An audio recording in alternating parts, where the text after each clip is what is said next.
What up, gang? Carolina Jackpot time coming at you on Saturday morning. Hope everybody's doing good today. Look at me. Woo! Beaming down on me, ain't it? God dang. It's just the sun's trying to set Carolina Jackpot on fire. As if I'm not hot enough already. I don't know. I'm not bragging, but I do look kind of good on an 8x10. Anyway, I hope everybody's doing good this morning. I'm doing great. It's been a long week. Worked hard this week. Worked late several days, and that's good. Made a good bit of money this week, so we'll take it. Recovering from the snow rumors. Like I told you, all we need around here is a good rumor, and we'll do a little bit of business. And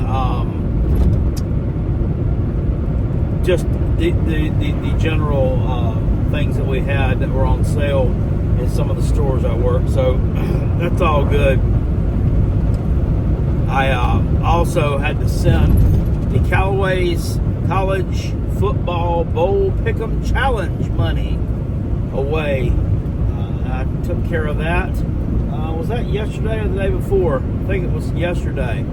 Sent all that money over to the winner of the contest, Mountain Mama. Here's a live look at what my face looked like when I was handing that money over to Mountain Mama. Yeah, that's kind of how things went there. If you don't know, well, you're going to know. Carolina Jackpot finished second, and it came down to the national championship game of all things. We were tied, and I unfortunately got the pick incorrect. Notre Dame did not cover the spread. Thanks, Mitch Jeter. Yeah, thank you. Missing that field goal, we could have covered. It would have been a push. If we had a push, we would have went to the tiebreaker, which I would have won. But that's here or there. If Mama had a ding-a-ling, she'd be daddy, wouldn't she? Congratulations to Mountain Mama for winning the contest. She had never won one before. I've never won one before either. So, finishing second place, I guess, is not... Yeah, well, it is that bad. Anyway, I wanted to talk about something that happened yesterday out of the athletic director's office in Columbia, South Kakalaki. Old Shane Beamer gets a raise, almost a $2 million a year salary bump, from $6.37 million to about $8.1 million, I believe it is. And his contract extended through 2030, and he will get a raise every year that he's there. I believe it's $100,000 every year. So pretty good payday there for Shane Beamer.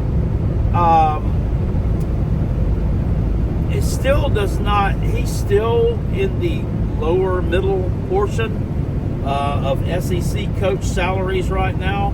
According to an article I referenced that was written back on October the 16th by the Tennessean newspaper. They had all the SEC coach salaries listed there, and that was as of October 16th of last year. Big shocker that the Tennessean would be all in on the financial side of the business. But, of course, Kirby Smart is the top paid head coach, and then that's followed by Steve Sarkisian. Both those guys are over $10 million a year. Kalen DeBoer is right at $10 million. He's in third place, and then I believe it's Brian Kelly in fourth. Fifth place, you want to take a wild guess who that is? Yeah, it's Mark Stoops. Yeah, $9.01 million. Look, Kentucky, you're not getting your money's worth. You're really not. And I understand why he is paid $9.01 million a year. Personally, I mean, the guy's been there forever. He may... Yeah, I'm trying to think if there's anybody else. I don't think there is. In fact, I'm pretty sure there's not. He's the longest tenured coach in the SEC right now, ain't he? Now that Saban's gone, he's got to be. So there's that. Kentucky was routinely winning 4 or 5 games a year, might make a bowl game every 6 or 7 years before he came. He elevated the program to winning 7, 8, 9. He's won double-digit games a couple of years. So he's earned that, But based on results the past couple of years, he hadn't done a heck of a lot to keep it. So that's kind of crazy there to look at. Shane Beamer also, prior to him getting this raise, and he had gotten a raise after the 2022 season when Carolina ended up with a final record of 8-5, was destined to be a 500 team. Went out and got wins over Tennessee and Clemson the last 2 games of the regular season. I know he cheated. They gave him a raise then to what he's making now. Then, of course, he had the 5-7 season in 2023. But, guys, that's the only season that he's been there that he failed to meet expectations. And by failing to meet expectations, we're going to go out into the desert to Las Vegas and look at the win totals that they had set for Carolina in the preseason. Every year, 2021, 2022, and 2024, he has exceeded those win totals. 2024 by quite a significant margin. In fact, my buddy Rob has an SEC bias, calculated it up. Looks like about 8.5 games total over those 3 seasons. Then figuring in 2023 as negative numbers, because I think Carolina was set at about 7 games in 2023. That being negative numbers, he's still 8.5 games better than what Las Vegas had it projected at. But you have to reward someone for that. You have to reward them pretty handsomely, especially when they're playing an SEC schedule. I know SEC's down and the SEC's falling apart because of the transfer portal and because of NIL. The SEC's going to be playing second fiddle to the Big Ten. We'll see. SEC is not playing second fiddle to the Big Ten. SEC's played second fiddle to Ohio State. Let's go on ahead and just call a spade there. Just because you dropped a couple of games in bowl games to Big Ten teams doesn't mean that the Big Ten's taking over. No, I don't think so. Ohio State has always been up there. Ohio State, well, not always, but the past, 10 years? I mean, they've been there ever since the Urban Meyer days, after he'd been there a couple of years and got things rolling. Ohio State is as good as or better than the top tier SEC team year in, year out, just because of the way they recruit, the guys that they're able to bring in, and now the portal, the resources they have, they're not gonna go away. They're simply not. Doesn't matter how many times they lose to Michigan. They're still going to be really, really good. But Shane Beamer, despite that raise, he was still paid less. I want to tell you, he was ranked number 14, according to this article from the Tennessean, and I have good reason to believe that it was 100% fact, because why would the Tennessean lie? He was paid less than Mike Elko, who'd been head coach for 2 years, first year at Texas A&M. I get it. Texas A&M's got a ton of money. They can pay Mike Elko a hell of a lot more than what they had. You got to figure, too, also, they're paying the biggest buyout in the history of college football with Jimbo Fisher. And they're still paying him more than Shane Beamer was making. Billy fucking Napier? Are you kidding me? Yeah, who has failed to meet expectations in, 2 out of his 3 years at Florida now. He's faced tons and tons of ridicule. I was about ready, almost was on the chopping block, and was probably a couple of steps away from being fired this past season before things turned around. And it was weird, like their athletic director wrote that long message that went out on Twitter where he pledged his support to Billy Napier and the athletic department, and the school were solidly behind Billy and his return for the 2025 season. And a lot of times when things like that happen, people actually get worse. He didn't actually get worse. They did actually turn things around. They won a couple of games that they weren't supposed to win. They had a really impressive victory in their bowl game. But you got to give him a little bit of credit there for pulling the sinking boat up out of the water, I guess, and creating a little bit of hype for 2025. Well, it's not a little bit of hype. It's a lot of hype. You'll have some Florida fans out there that think they're winning double-digit games next year. You have some of them think they're going to repeat the same success they had down the stretch next year. And then you have some all the way like that idiot Octavian out there who thinks they're going to fucking go 16-0 and win the national championship, and DJ Lagway is going to win the Heisman Trophy. And it's just going to be a Florida type of year, and that's simply not true. It's just simply delusional. But we're getting off on a tangent here. I'm talking about a lot of people other than Shane Beamer. I don't know what happens. I just like talking college football. And I get off on these little tangents here. Eli Drinkwitz and Brent Venables both paid more than Shane Beamer. Brent Venables about like $8.15 million, so he's still making more. Eli Drinkwitz at $9 million is still making more, and with him, I don't know. He had one really good year in 2023. 2024, record-wise, they did have a good year. I don't think the team was as good as the team in 2023, but there was a misnomer out there that Missouri ain't no good. It ain't no good. Look at them. They lost to Texas A&M and Alabama by a lot. They ain't no good. Well, a lot of teams have lost to Texas A&M and Alabama by a lot over the years. And they came to Columbia and almost pulled out a win. They were a cunt hair from being an 11-win team this year. And going to I don't think they would have been considered for the college football playoffs strictly because their out-of-conference schedule was pretty weak. But, I mean, then again, so was a lot of teams. So was a lot of teams there. Ole Miss was very weak. And they thought they had an argument. And Missouri didn't lose to something called Kentucky either. How's that fair? Just asking. Just asking. But the thing is, with an Eli Drinkwitz and like a Brent Venables, these coaches, they come in and they have a resume where they can show you, I guess, a specific strength on one side of the ball. Of course, Eli Drinkwitz, offensive mind. He's been offensive coordinator as OC at Boise State. He was also OC at NC State for 3 seasons. Pretty successful. Brent Venables, defensive side of the ball. Defensive coordinator at Kansas State, then defensive coordinator, no, not Kansas State, Oklahoma, excuse me.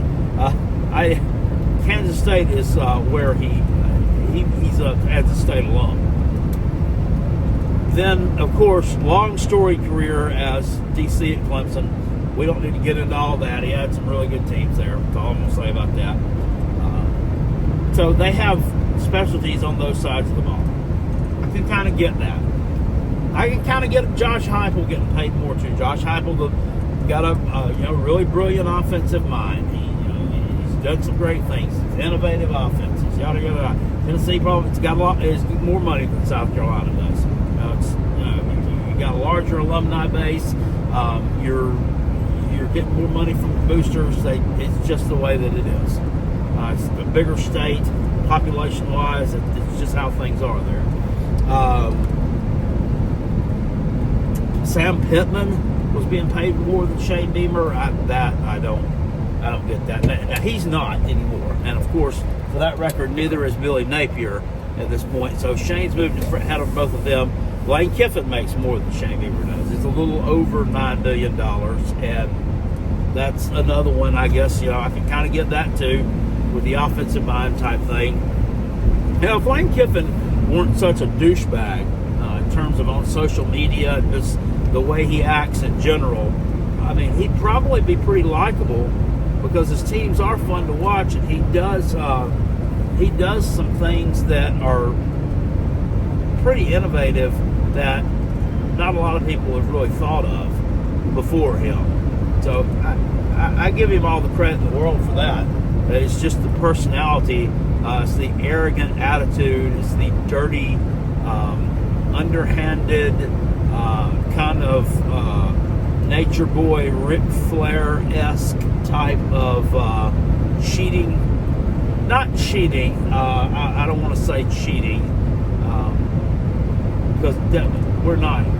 Well, there is cheating involved when you're flopping and faking injuries, like it's going out of style. That is considered cheating, so I take that back. He has cheated in the past there, so other than those things, which is a long laundry list of things not to like, I guess, he's not that bad. And of course, Kirby Smart, we can get that. Massive success in Georgia, a massive following, massive boosting there. He's going to make that bread. Steve Sarkisian, not as much success, right? But same thing in Texas. A ton of money there. He's going to get it. Kalen DeBoer at Alabama, ton of fans, ton of money, ton of expectations. Not living up to expectations so far.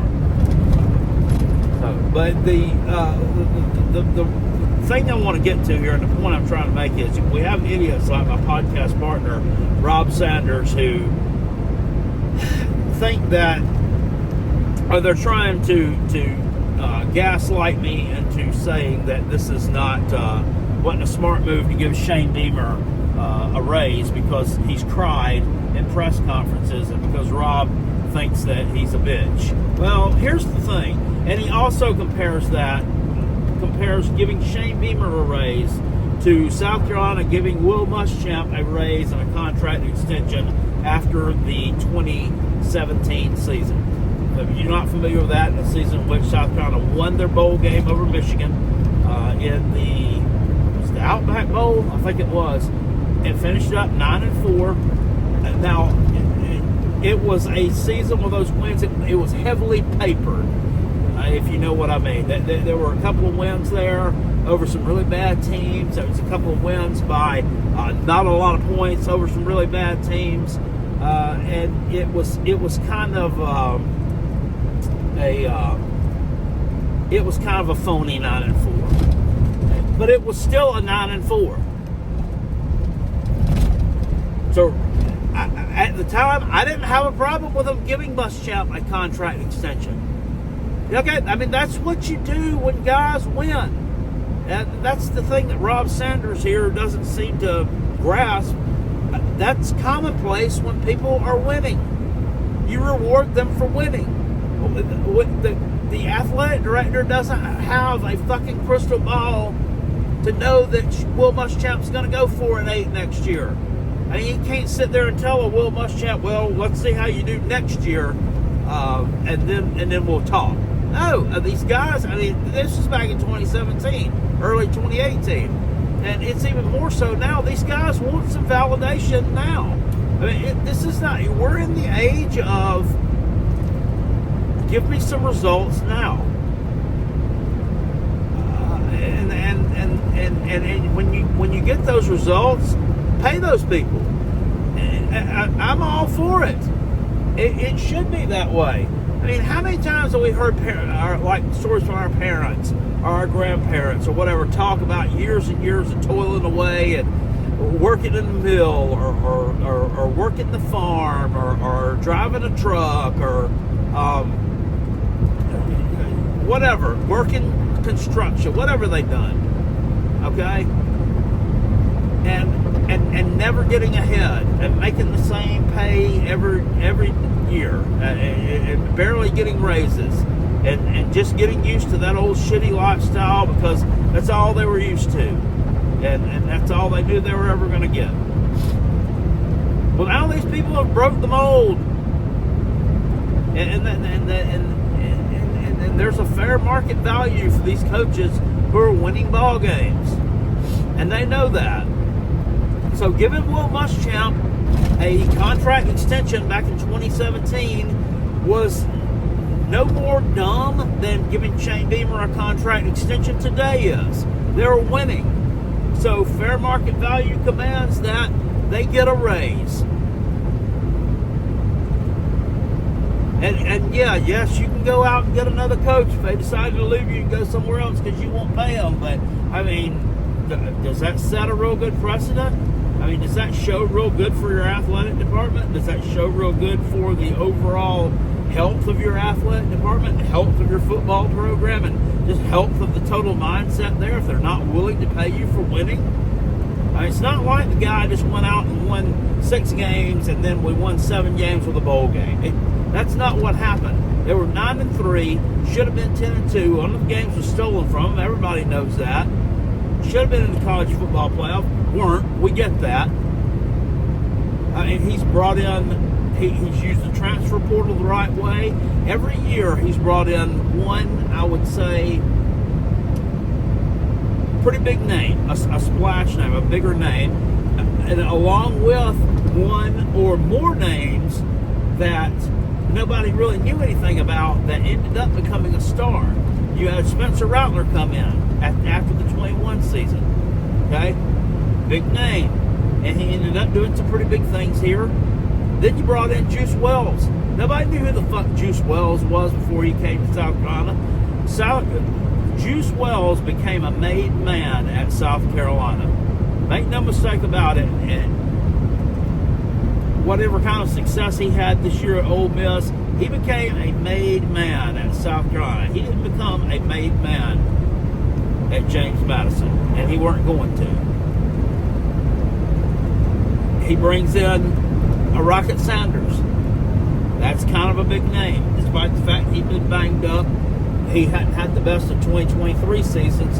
In 2022, you couldn't keep that horse in the barn.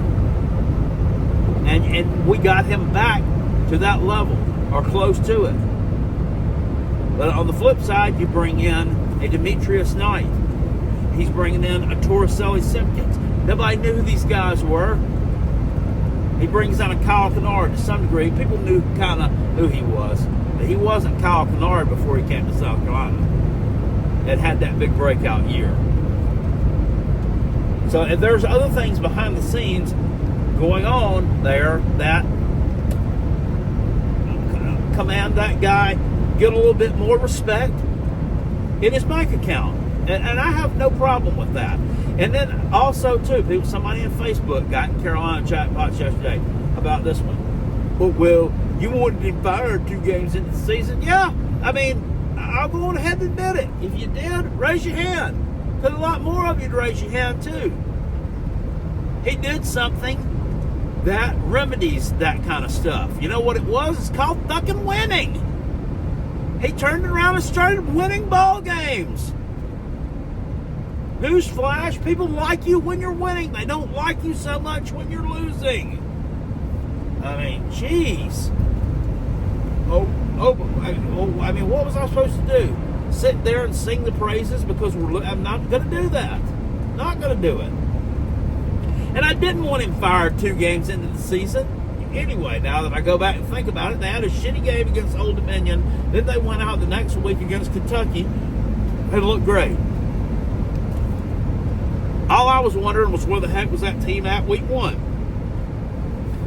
Nothing more, nothing less. Other things that I think he needs to work on, I do still with the assistant coaches. I do think that. The other thing I want to talk about too, third one there, we're talking about bringing in splash transfer portal players. Brings in Aaron Nolan. I know Aaron Nolan doesn't have any stats yet. Aaron Nolan has a ton of expectations, though. Aaron Nolan comes in really highly regarded out of high school. He went to Ohio State, didn't really see the field this year, and he transfers in. This guy will be good. He's going to be good. Well, we don't know how these players are going to be before they step on the field. He's going to be good to some degree.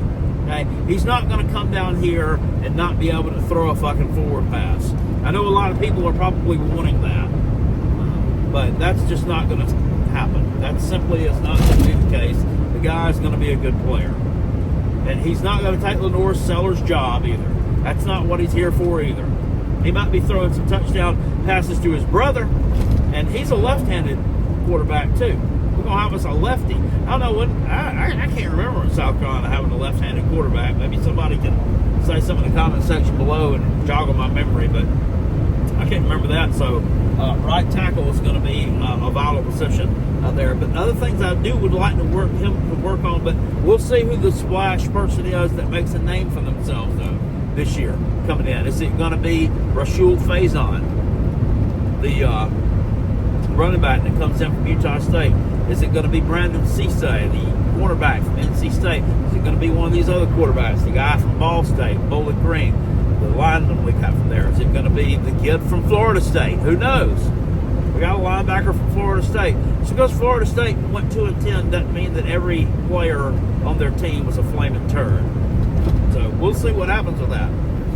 Who's he going to be this year? My mind, he's betting on he's going to find one. He's going to find one because he's been doing pretty well with the transfer portal. Just to wrap this up, I think that Shane Beamer getting a raise is well deserved.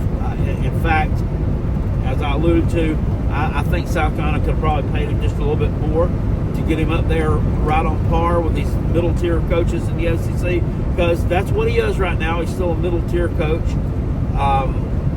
I don't know what Dawn Staley's salary is. I know she is the highest paid coach in women's basketball. But I'm not sure what the numbers are. I didn't take time to look it up. But I'm going to say this, and it might be an unpopular opinion. I want all the sports in South Carolina to be really good. I do. I think South Carolina should concentrate on being a football school and a baseball school. Basketball,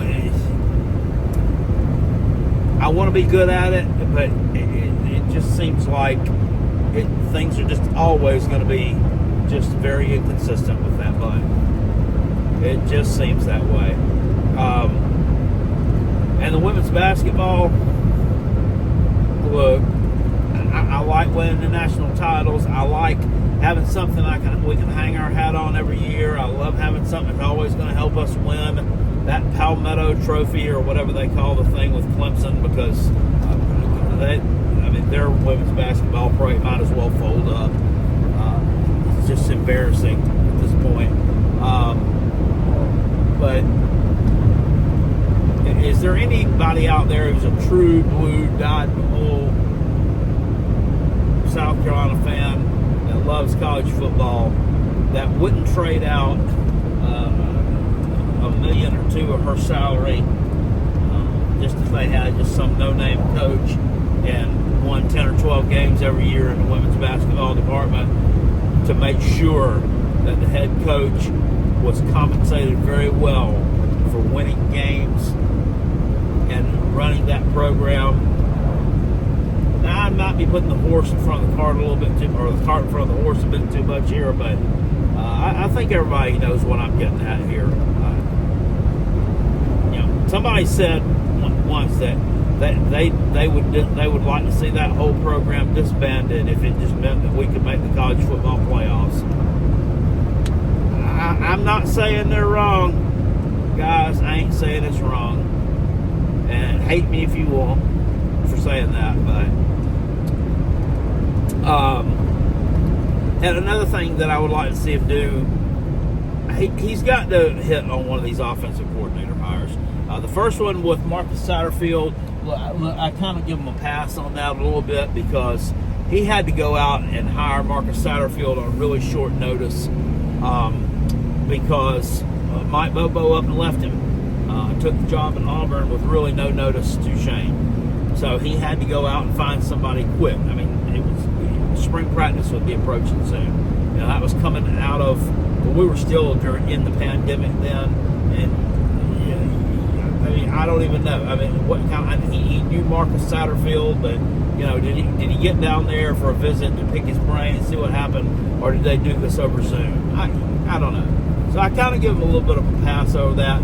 Marcus Saterfield, too, by the way, found a job at Nebraska under Matt Rule, and he was fired from that job before the end of this season, by the way. So that would be 2 jobs that he's kind of been shown the door from in like 3 years. I think it's probably been proven this guy sucks. And the last I heard, he's bagging groceries and bringing in carts at a Hy-Vee somewhere near Omaha. Maybe he'll work his way up to assistant manager one day. But the Dowell Loggins hire was, I think Dowell had a good mind. I think Dowell connected with players really, really well, and that's a good thing. I mean, that is a good thing. I don't think he was the best play caller. This year, I think things did get a little better in the second half of the season. A lot of people think that the new offensive coordinator that we have now, Mike Shula, who was actually working with the quarterbacks supposedly at that time, actually started calling plays the second half of the season. I don't know that to be true or not, but I do know the offense looked a lot different in the second half of the season than what it did in half number one. But then we get to the bowl game, and it looked the offense looked totally discombobulated. It looked just slow and unimaginative, and they had Lenore Sellers throwing the ball a ton, which is not his forte. You've got to let him use his legs to open, shut up, and run around. Then let Lenore Sellers open up the pass with his legs, in other words. And they do that, and there were some theories floating around that maybe, Mike Shula just kind of called a vanilla game plan because he didn't want to see Sellers get hurt in this game, in a meaningless bowl game, which I think is just total bullshit. That's not. Where's the competitive spirit at? I just don't see a competent OC say, we're going to dumb down the play calling here so you don't potentially get hurt. So we got you for next season, so we're not going to have you run the ball. I think that's just stupid. If that were the case, he wouldn't even play in the game. They would have just faked him being hurt before the game anyway. Said, no, he's got a stubbed up pinky toe. He can't play. Robbie Ashford's going to have to do it. No, I don't believe that. But then, once again, I didn't think Nick Emenwari would be a spoiled brat and put on the team at halftime either.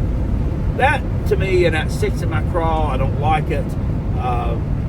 I'll never like it. I saw today that they said he might be the first safety taken in the NFL draft, and I believe it. I mean, he's a hell of a player.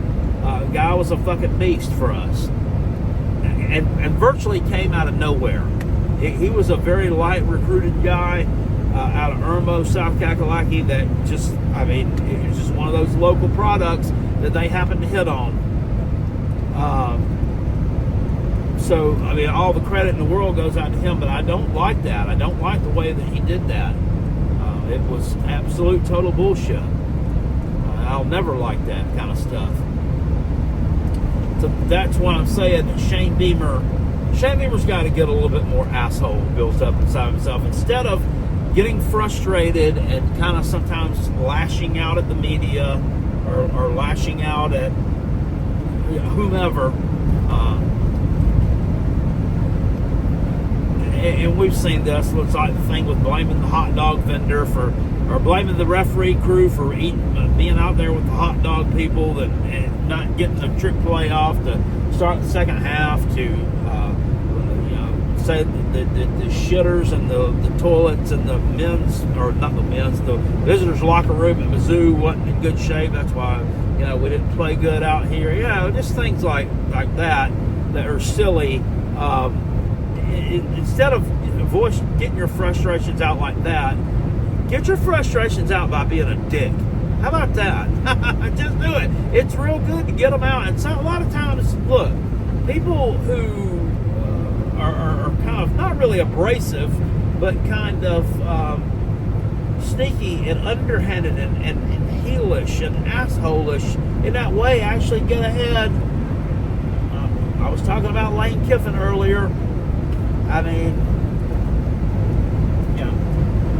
The thing with the Nick Emenwari quitting, I like the way Shane has tried to lay the hammer down this year with some of the players. Like the kid from Pittsburgh who transferred in like about 4 games into the season. He decides he wants to take his red shirt. No, sir. He came in off the portal. No, hit the road. That's what he was told. Pound sand. Go away. Bangal Kamara, I think was his name. If same thing happened on the recruiting trail this week, you got one that's sitting here taking visits to Ole Miss, taking a visit from the Auburn defensive coordinator, yada yada yada, all this garbage. Hey, they dropped him. It's printed everywhere that he decommitted, and no, that's not what happened. They dropped him. because you can only do so much. You can only take so many business. But I guarantee you wouldn't have seen a Clemson player doing what Nick Emenwari did to South Carolina. I just don't think you would see it. I really don't. So there's still a little bit more going on there that we've got to get built up in the culture regard. As much as I hate him, as much as I can't stand Dabo's golly gee shucks persona, much as I think Dabo's kind of disingenuous too. He's a liar, because he said that when you start professionalizing college sports and these guys start getting compensated, that's when you're going to lose me and I'll go do something else. He said it. Well, he hasn't done it. He walked it back. So he's a little disingenuous in that regard with Carolina Jackpot. But hey, we've all made bold, brazen promises. And people are getting on to Donald Trump right now because the price of eggs is still $4 a damn dozen, and he said he was going to lower grocery prices. That's another conversation for another day. Sometimes I think Donald, he makes promises that he's not going to be able to uphold as well. But doesn't mean I don't like him, I don't support him. But there are some things, even with people you like, that you wish that, I wish you'd sometimes just shut up about stuff. But because that's not going to happen. It's hard to put the toothpaste back in the tube on a lot of these deals. Anyway, this has been an extremely long video. I didn't need to go on this long. People think I'm rambling when it's a long video. I'm not rambling. I just got a lot of points that I like to touch on. So hopefully some of you stayed around to the end of the video. If you did, kudos to you. If not, start listening to all of them. There's a lot of good information here, I think, and some of it you got to kind of filter out and just pay me no mind on. But yeah, that's about all I got to say about that, guys. Anyway, I'm almost to the place I need to be to go straighten up, work these tortilla chips, and get the ball rolling. I will see you all later. Peace, and I'm out of here. Go Gamecocks. Woo!